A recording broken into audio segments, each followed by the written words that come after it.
All right, let's take a look at this one. And so it says you bought 6 tickets to a football game online. The online service fee is 5%. Let X be the cost of one ticket. Write an expression to represent the total cost of the tickets.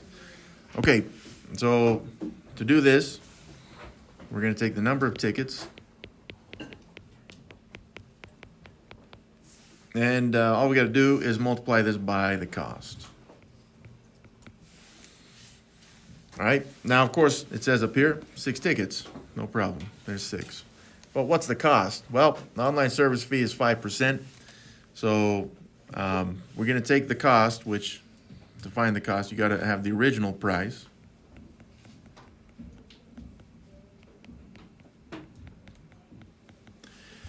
And it says that X is the cost of one ticket. So the original price is just X. But then it says there's an online service fee of 5%. So in addition to the online or the original price there, we're going to have to multiply it by the percent of change. Okay, so the way that we saw this last time, you can multiply this by 1, and the 1 represents 100%. Meaning that's 100% of the original, but then we're going to have to add on this one. Since it's a fee, we're going to have to add that percent. Okay, so it's an addition of the percent of fee on this one. So that's 5%, which is 0.05. Now this is okay as my expression. What I would do is evaluate this at this point. So I'd say 1 plus 0.05 is 1.05. And then I would have 6 times X times 1.05. And right here, at this point, I can take 6 times 1.05 and see what I get. So I'm just going to put this in the calculator. 6 times 1.05, enter. And it said it ends up being 6.3 times the X. And this right here at the bottom, that's the one we want. Okay, so that would represent the cost of all 6 tickets. We know just from this part of the cost that this 1.05 times the X, that means you're paying 105% of whatever the original cost was because of this 5% service fee. And then we're multiplying this by 6 because there were 6 tickets. Here's the objective for the day. I can write and solve exponential equations of growth or decay. So take 30 seconds, copy this down, then we'll get started. So right here, this equation right here that we're seeing is the same stuff that we saw in the last lesson with percent of change.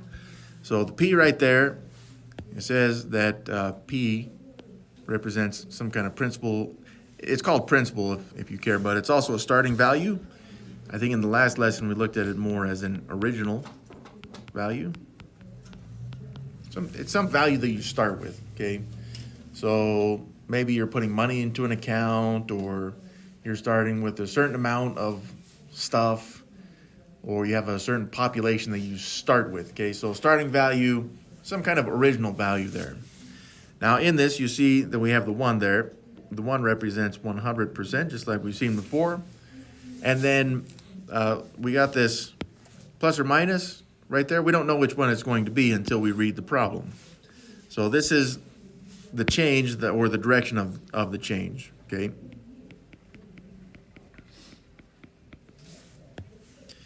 So we have to be careful on this because addition or subtraction, yeah, you'll add for some kind of increasing in value.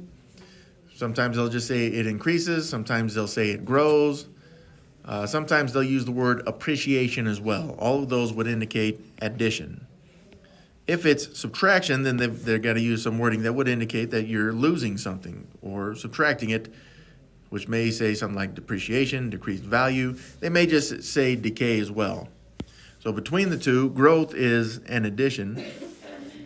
So maybe it's like a population. You're growing a population. Maybe you have some money in your account and you want to grow your account. Then you'd be adding value to it. Decay means you're losing. I tend to think of this in terms of like chemistry because of, well, decay of stuff. But decay would indicate some kind of loss in value. Now the A right here, it's kind of like the future amount, which we may see on the assignment.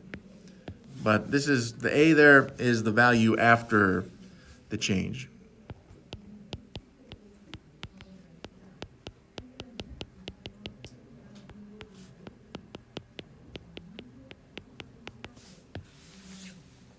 All right.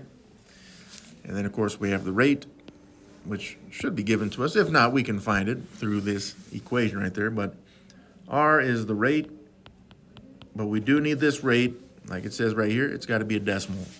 So if you see a percentage, let's say you saw 50%, doesn't matter if it's increase or decrease. It's just important for you to know how to change this into a decimal. So if it were, you would move the decimal 2 times to the left, which would make this 0.5. I'll show the 0 as a decimal. Or one of the mistakes we see is if you saw something like this, like 4.7%, like this one, some students jump to conclusions right here and they say, well, that'd be 0.47.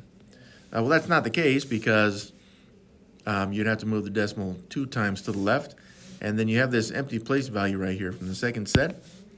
So it's not 0.47, right? Again, you'd put a 0 right there. So you'd end up with 0.047 as a decimal. So it's important because they're going to be giving us percentages that you know how to change these into a decimal, these percentages into decimals. Then we got the time right here. Time is the number of time periods. So usually this is in years, but we'll see some examples that maybe the rate is occurring every minute or something like that. So you have to keep that in mind. You see the t is the exponent up there, and that's on purpose. So in the past, what we saw is, I think at the end of the last lesson, we saw examples where they were saying, well, like you put some money into a stock, then it grows by 15%, then it goes up by 23% or something like that. And you found those separately because the rates were different. Now they're saying that you can have it go up or down if it's minus, but it can go up by the same amount in set time periods, which if it does, that's why we have this in exponential form, because then you would have repeated multiplication. We're going to see this in practice, and you'll see that the equation here is very useful when you have this repeated multiplications. But let's look at an example here. So I got this set up. You see right here, kind of the formula. The reason why there's no sign right there is because we don't know if we're adding or subtracting. But let's look. Given the following exponential function, identify whether the change represents growth or decay, and determine the percentage rate of increase or decrease. So what we know, just from the formula right there, the one, remember that's always 100%. That's what you start with. So if we want to know if it's growth or decay, we look at the percentage, the percent change right here. And if we were to show 1.74 as a percent, it'd be 174%. Now, if you start with 100% and you end with 174%, then we can see that it increased, right? It increased from 100%. So since we know that it increased from 100%, we know that we're looking at some form of growth. But then it says determine the percentage rate of increase or decrease. Well, we know that we started with 100%. We ended with 174%, so I'm just using the big number first. And if we subtract these, then we will know the percent of, in this case, increase. So when I subtract those, I get 74%. If you wanted to show this with decimals, you could. You could say, well, it's 1.74. And then from there, you'd subtract, it was just 1. I'll make it 1.00. But you still get 0.74, which is still 74%. Either one of these works. It's the same thing. So there's our percent of increase.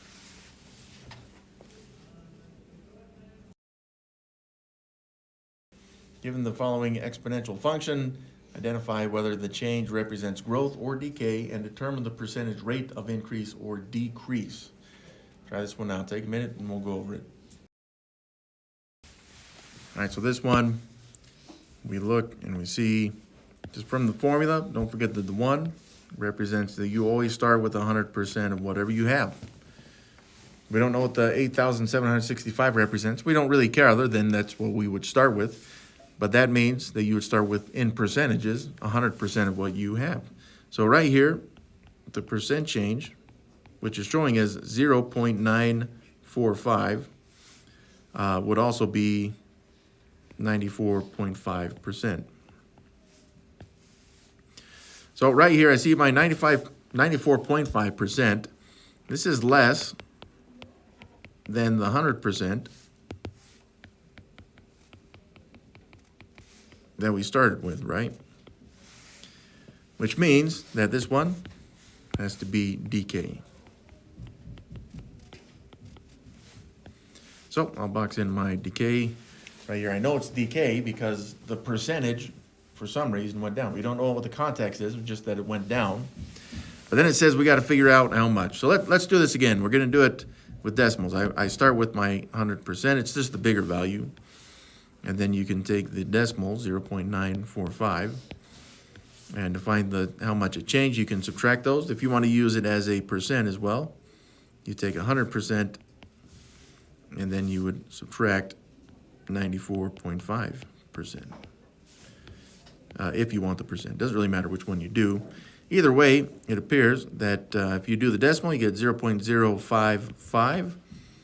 Or if you want the percent, it appears it is 5.5%. These are the same, right? These two values right down here. So now that we have that, let's box them. We know the amount of percent of change. This one just happened to be a decrease because we know it was a decay. So somewhere, this lost 5.5% over some amount of time. We don't know how much time it is, but we need to be able to identify these, whether it's decay and then how much, or like the last problem, if it's growth and then how much too. The town has a population of 121,000 and grows at 4% every year. What will be the population after 15 years to the nearest whole number? All right. Okay, what we need on this one is we need the original value, which it says up here, the town currently, or right now, it has a population of 121,000 people. But then it says it's going to grow, so since it's growing, I am expecting an addition in my percent of change. So in my percent of change, let's put that in here.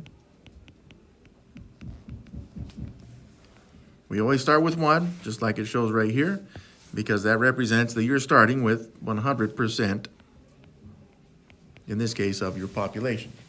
So we'll start with 100%. We know that it's growing, so it's an addition problem, and it's growing by 4%. But in this formula right here, we're going to need the 4% as a decimal. So move the decimal 2 times to the left, which would make this 0.04. Okay, so this means that we got the 1, we're going to have to add 0.04. Now, if you leave it like this, so I'm just going to leave it like this, and it's kind of on purpose. But you have the original amount, this original amount. If I were to solve just what I have right here, this would tell me the population after 1 year. Okay, so I'm going to put this in the calculator. 121,000 times 1 plus 0.04. And I get a new population. This is after 1 year. There is 125,840 people. But that's only after 1 year. It says up here, hey, we got to do this for 15 years. So I'm going to continue. So I'm looking for year 2 now.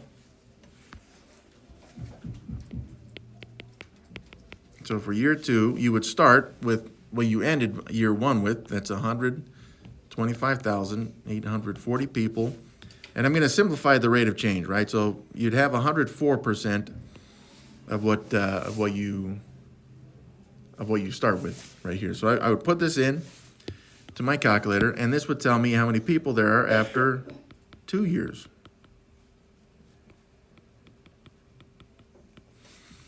So I'm going to put that in my calculator, times 1.04, enter, and I get 130,873. I don't know how you get 0.6 of a person, but I'm going to keep that there just because we're just doing the math strictly right now. So I'm going to keep that there. That was just after year 2. Now I would look for year 3. So year 3 would start with 130,873.6 people, and then I would multiply that by 104%. So this value is going to tell me after 3 years.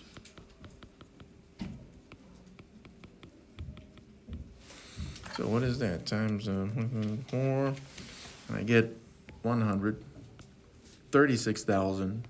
I'm going to round this to 0.54 people. Well, I guess it's only showing one more 4. Now that's after 3 years. Well, remember that we got to do this all the way up to 15 years.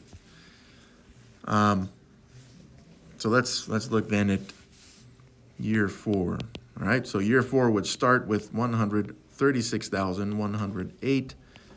I'm going to say 0.544 people, and then we'll multiply this by 1.04. So I put this into the calculator. And then at the end of year 4, there is 141,552 people, I guess 0.88. There was some more to that, but that's okay. Nice. So that's year 4. How about year 5? Well, we'll take the ending value for year 4, 141,552.88, and we're going to multiply this by 1.04. So times this by 1.04, enter, and I get 147,215. It's 0.00 on that one for me. Well, that's nice. 5 years. We only got 10 more years to go, so let's look at year 6. So year 6 will start with 147,215 people times by 1.04. It's 104%. That's how it will end. So times by 1.04, enter, and I get 153,103, 0.60 people. All right, 6 years down. What have we got? 9 more to go. I'm not going to do the other 9. I know you want me to, but I'm not going to, okay? Because right now, hopefully you see that we're just repeatedly multiplying by 1.04.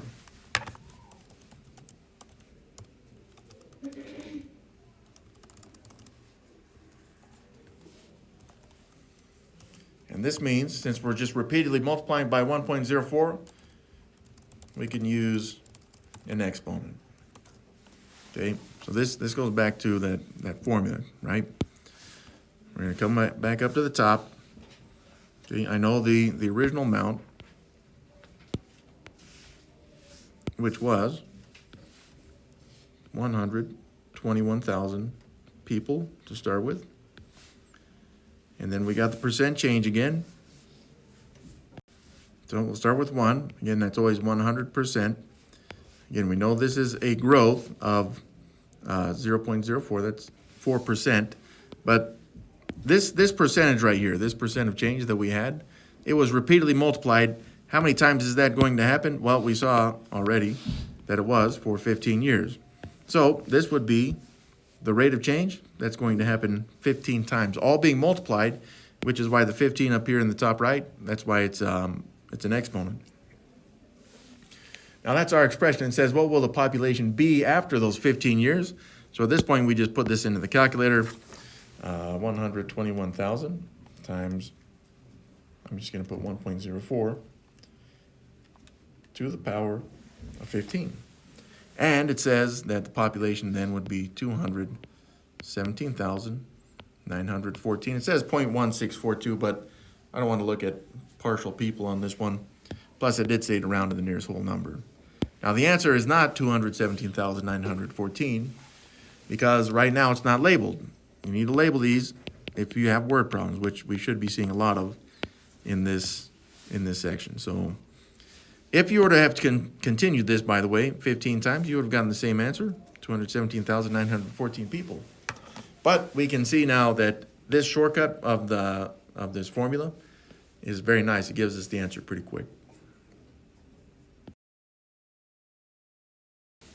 So an element with mass 730 grams decays at 27.6% per minute.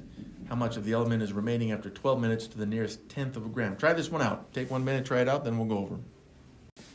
So jumping ahead a little bit, a little spoiler alert here. I got 15.1 grams. That's rounded, of course, to the nearest tenth of a gram. So once again, as usual, we need to figure out first our original amount, our starting value, which it says, hey, you just got this much right now. So this is what you're going to start with, 730 grams of whatever this element is. But we always have and then we multiply that by the percent of change. And I've included the 1 there because we always start with 100% of whatever it is. And this one's just some kind of element. Now this one up here, it says decay. Since it's decay, we're looking at a subtraction problem, and we are subtracting 27.6%. But 27.6% as a decimal would move the decimal 2 times to the left, making this 0.276. So I'd have 1 minus 0.276 in my percent of change. And this said that this decay is occurring every minute, meaning after 12 minutes, I could repeatedly multiply this 12 times, but I can just make my exponent 12 as well because it's 12 minutes and it's happening every minute. You have to be careful with these ones because sometimes they'll say it decays per hour, and then they'll say something like it's how much remains after 12 minutes, something like that. So if that were the case, it'd be like 12 over 60.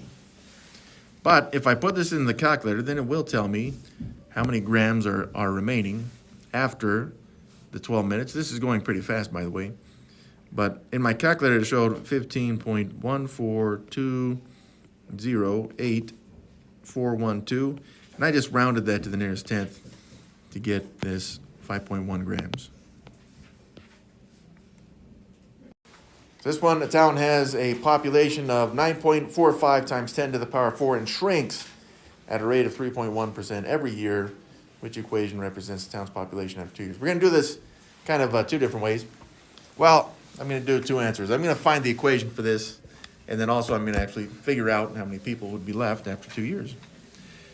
So first off, we're going to take our original value, just like we have been doing.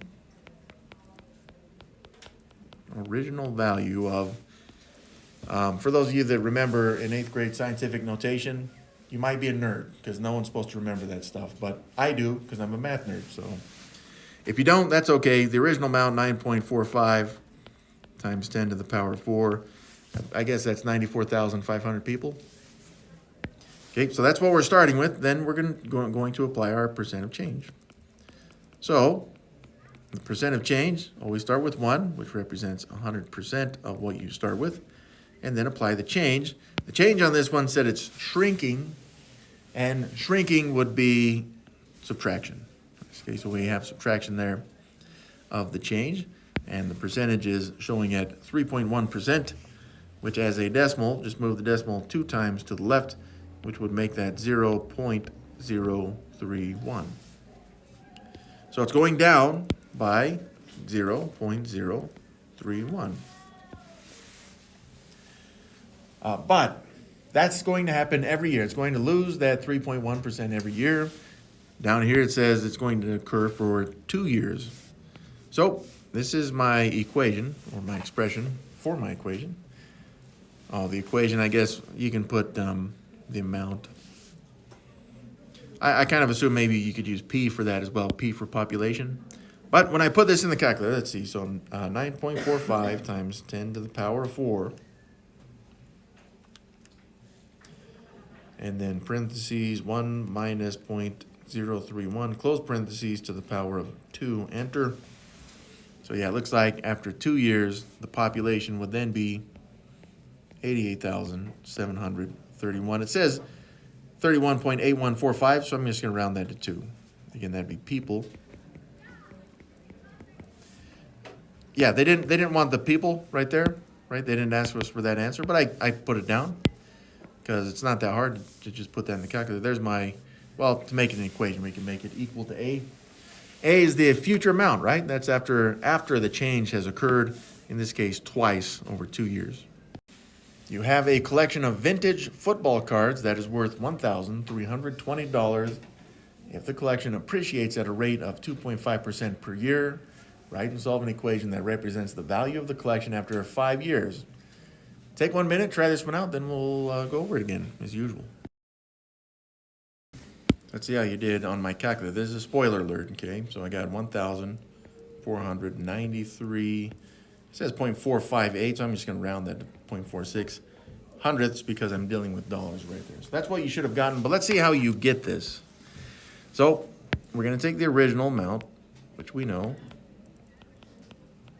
It says it's $1,320. Then we will apply the percent of change. So as usual, we start with 1, that's 100%. This one right here, it says appreciate. Appreciation indicates that the worth of the cards is going up, so we're going to be adding for our change. We're adding 2.5% per year. Now 2.5%, if we move that decimal 2 times to the left, would be 0.025, which is, that's our percent of change. So 0.025. And it says over here, this is going to occur for 5 years, right? Because it was per year. So that is an exponent of 5. When I put this into the calculator, like I said, I got, it's kind of an ugly decimal, but I got 1493.458841, which is, it's pretty ugly, right? But we're just going to round to the hundredths place value, so the 8 adds 1 to the 5 to make it 0.46. And that's it right there. So after 5 years, the collection, which is now worth $1,320, 5 years from now, we would expect it to be $1,493.46. So, yeah, of course, it wasn't. If it was not appreciating, if it wasn't going up in value, then I assume you'd sell them or just get rid of them. But that's what it is right now. So I can write and solve exponential equations of growth or decay. That's what we planned to do at the beginning. We've gone through some problems. Hopefully, we feel comfortable doing that now. So you can now get started on the assignment.